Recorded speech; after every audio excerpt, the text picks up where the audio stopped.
আপু হয়ে গেছিলি তুই, হ্যাঁ? সব টাকা নিয়ে উঠে হয়ে গেছিস। কেমন তো কি করবো? তো শপিং করে আমি বুঝি না। এর মধ্যে তোর কেনাও শেষ। তুই কত টাকা শপিং করছিস? বাবা কিন্তু 5,000 টাকা দিচ্ছে, তাতে 3,000 আমার আর বাকি 2,000 তোর। 3,000 টাকা তোকে দেবো মানে? সমানে সমানে ভাগ। আর অলরেডি আমি 2,000 টাকাতে পাঞ্জাবি কিনে ফেলেছি। কি 3,000 টাকা আমাকে দে। 3,000 টাকা তোকে দেবো মানে? 500 টাকা এখন আমার আছে। তুই এরকম স্বার্থপর কেন রে? হ্যাঁ, তোর টাকা আমার লাগবে না, আমার টাকা আমার দে। এই না, তুই কেন, আমি বিল দেবো। হ্যাঁ, ড্রেসটা সুন্দর না? সুন্দর আছে, ভালো লাগবে তোকে। এক্সকিউজ মি, ড্রেসটার প্রাইস কত? 4,000 টাকা। ঠিক আছে, থ্যাংক ইউ। বাজেটে তো হচ্ছে না। চল মা, দেখো নতুন পাঞ্জাবি কিনেছি, দেখো তো কেমন হয়েছে। সুন্দর তো। কিরে, তুই তো দোকানে এই পাঞ্জাবি দেখিস নাই? তুই কি দুইটা, এই তুই দুইটা পাঞ্জাবি কিনছিস? মা, মা আমার টাকা দিতে বলো। এখন আমার কাছে কোনো টাকা নেই, সব টাকা শেষ হয়ে গেছে। মা আসতে এই তুই ওর টাকা দে, তোর ফাজলামি করবি না।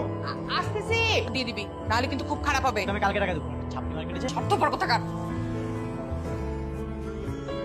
ভাই, এই ড্রেসটা তুই কোথায় পেলি? তুই 2,000 টাকাতে একটা পাঞ্জাবি কিনেছিলি। 2,000 টাকা পাঞ্জাবিটা ফেরত দিয়ে 1,000 টাকাতে একটা পাঞ্জাবি কিনেছি, ড্রেসটা এনেছি।